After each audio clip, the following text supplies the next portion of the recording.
এই মুহূর্তে দুটো ছবি আপনাদের সামনে দেখুন।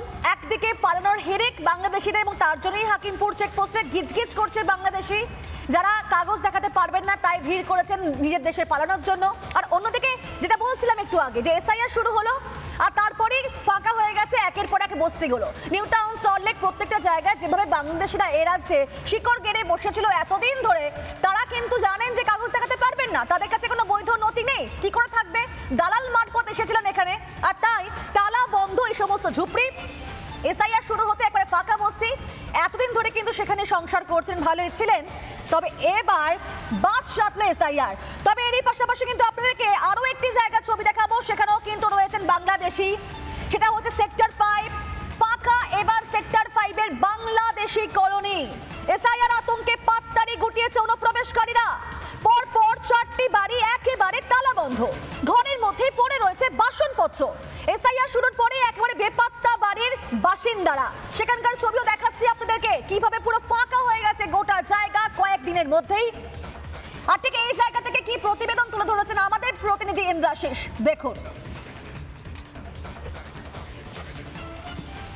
রয়েছে সল্টলেক সেক্টর 5 এর একটি কলোনিতে, যেটাকে ভিসা অফিসের ঠিক সংলগ্ন একটি কলোনি, যেখানে কিন্তু বেশ কয়েক বছর থেকেই বাংলাদেশিরা বসবাস করতো বলে অভিযোগ। কিন্তু এখন কিন্তু সেই বাড়ি ফাঁকা, একেবারে বাড়ি দেখা যাচ্ছে কার্যত ভেঙে পড়েছে। এবং এই বাড়িটির কথাই কিন্তু বলছেন স্থানীয় বাসিন্দারা, যে বাড়িটিতে এখনো পর্যন্ত কিন্তু কাউকেই দেখতে পাওয়া যাচ্ছে না ভেতরে।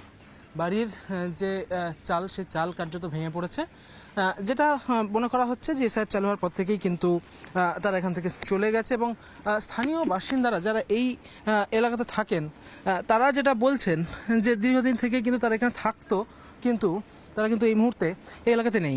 জানতেন যে ওরা বাংলাদেশ? না, জানতাম বলতে কথাটা তো বলতো আর কি। দিন আগে চলে গেছে স্যার, 1-2 মাস আগে চলে গেছে। আচ্ছা, যেটা স্থানীয় বাসিন্দারা জানাচ্ছেন, হ্যাঁ, যে তারা কিন্তু এখানে থাকতো, কিন্তু এই মুহূর্তে এই এলাকাতে কাউকে কিন্তু দেখতে পাওয়া যাচ্ছে না। কতদিন থেকে ছিল এখানে? এরা অনেক দিন ধরে ছিল। কতদিন ধরে ছিল? প্রায় 20 বছর। 20 বছর ধরে? বেশি হবে তো, কম না। তো আপনাদের সঙ্গে কিভাবে মেলামেশা করে? আমাদের সঙ্গে আমরা এখানে তো এসেছি, ধরো না, এই এরা চলে যেতে এদের থেকে আমরা মাল ফাল কিনে নিয়ে যেতাম। আমাদের বাড়ি বাসন্তী। কেন গেল? এরা এই এসআরআই হচ্ছে, বাংলাদেশি লোক কি করবে, এখানে থাকলে তো ধরবে। স্থানীয় বাসিন্দারা তারা যেটা বলছেন, যে বেশ কয়েক বছর থেকে কিন্তু তারা এখানে ছিল, এবং আশপাশের এই যে বাড়িগুলি দেখা যাচ্ছে, সে বাড়িগুলি কিন্তু সবটাই তাদের দখলে ছিল বলেই একরকম তারা জানাচ্ছেন। আমি একটু যাওয়ার চেষ্টা করব। এখানে কিছু প্লাস্টিকের সামগ্রী রয়েছে, এবং এই যে ভিডিও জার্নালিস্ট দীপঙ্কর কাঞ্জিলালকে বলবো ছবিগুলো তুলে ধরার জন্য। এইখানে যে বাড়িগুলি পরপর দেখা যাচ্ছে, এই বাড়িগুলিতেই কিন্তু তারা থাকতো বলেই এখানকার স্থানীয় বাসিন্দারা তারা জানাচ্ছেন। কিন্তু এখন কিন্তু এইখানে কাউকে দেখতে পাওয়া যাচ্ছে না, তারা কিন্তু এই মুহূর্তে চলে গেছেন এই এলাকা থেকে বলেই স্থানীয় বাসিন্দাদের একাংশ তারা জানাচ্ছেন। এবং মূলত এসআইআর চালু হওয়ার পরে তাদের কাছে কোনো বৈধ নথি নেই, সেই কারণেই তারা কিন্তু এখান থেকে গা ঢাকা দিয়েছে বলে স্থানীয় বাসিন্দাদের একাংশ তারা মনে করছেন। ভিডিও জার্নালিস্ট দীপঙ্কর কাঞ্জিলালের সঙ্গে ইন্দ্রাশিস বাগচি, রিপাবলিক বাংলা, কলকাতা। সল্টলেক সেক্টর 5 এর ছবি দেখালাম। স্থানীয় বাসিন্দারা নিজেরাই বলছেন যে কেউ 10 বছর, কেউ 20 বছর আগে এখানে এসে বসবাস করছিলেন, অর্থাৎ অনুপ্রবেশ অনেক দিন ধরে ঘটছে। অথচ শাসক দল কি বলছিল যে বাংলা কথায় বললেই, বাংলা ভাষায় কথা বললেই বাংলাদেশি বলে গুলিয়ে দেওয়া হচ্ছে।